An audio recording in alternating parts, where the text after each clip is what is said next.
राजस्थान का एग्ज़ाम हुआ है, तो उस एग्ज़ाम में देखो राजस्थान का इसमें दे रखा है कि किसका एग्ज़ाम है, राजस्थान स्टेट एंड सब सर्विस कम्बाइंड एग्ज़ाम बोर्ड है, जो राजस्थान का एग्ज़ाम है। और इसमें डेट वेट सब चीज़ दे रखी है, किस दिन हुआ था। देखो 17 तारीख छठे महीने हुआ था एग्ज़ाम, और ये इतने 9 बजे से लेकर के 12 बजे तक, और सेकंड पारी 2:30 बजे से लेकर 5:30 बजे तक। इसका डाइस कोड वगैरह स्कूल का सब चीज़ है इसमें, जैसे कि government higher secondary school Vidyanagar Jaipur, और डाइस कोड भी दे रखा है इसका। और इसके अलावा इसमें कौन कौन से पेपर है वो, इसके अलावा यहाँ पे देखो आप देखे होंगे कि बच्चों के रोल नंबर दे रखे हैं। टोटल 21 कमरे हैं यहाँ पे व्यवस्था की गई है। कितने 21 कमरे हैं, ये रोल नंबर हैं। अब देखिए कहाँ से कहाँ तक किस कौन से उसमें कमरे में कौन सा रोल नंबर होगा।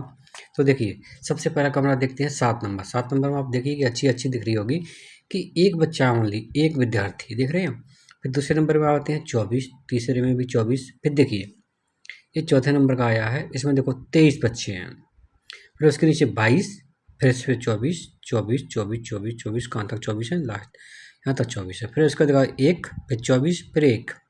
अब देख रहे हैं ये लड़का एक, एक और एक, 3 कमरे ऐसे हैं यहाँ पे, सब एक एक कमरे लड़का है। इसका मतलब क्या हो सकता है भैया, देखो सीधी सी बात है। अगर मैं एक सामान्य आदमी, मैं तो ये कहूँगा भैया इनकी कोई जुगाड़ है, इसलिए क्या है अकेले अकेले बैठा दिए। भैया अकेले क्यों बैठा रहे। अब कहेगा भैया ये चलो, बहुत से लोग कहेंगे नहीं अकेले नहीं बैठाए, जगह नहीं थी इसलिए बैठा रहे। चलो कोई बात नहीं, जगह नहीं थी। तो बाकी कमरे देखते हैं भैया। बाकी कमरे हमने देखे, तो बाकी कमरों की हालत देखो भैया, क्या सब में 24-24 बच्चे हैं। लेकिन एक बच्चा देखो फर्स्ट पे जो पहले नंबर में आ रहा था एक, तो वहाँ पे देखिए 23 नंबर, जहाँ पे कमरा नंबर 10 उसमें 23 बच्चे हैं। तो भैया इसको एक को ना इसमें कर सकते थे ना 23 में, यहाँ पे 24 हो जाते। अब देखिए 23 के बाद 22।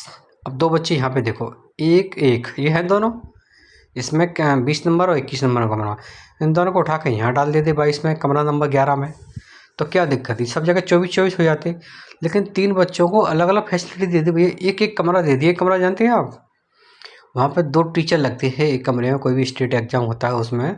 और लगने के बाद में फिर उसमें क्या कहते हैं, बहुत सारी व्यवस्थाएँ देखनी पड़ती हैं, कापी किताब वगैरह सब चीज़।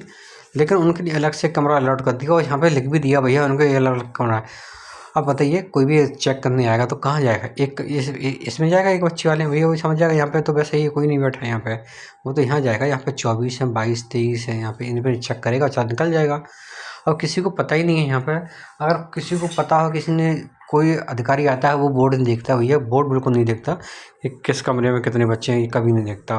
वो बस क्लास देखता है, क्लास में किस में ज़्यादा बच्चे बैठे हैं, कहाँ बच्चे बैठे हैं, बस उनको देख कर चला जाता है।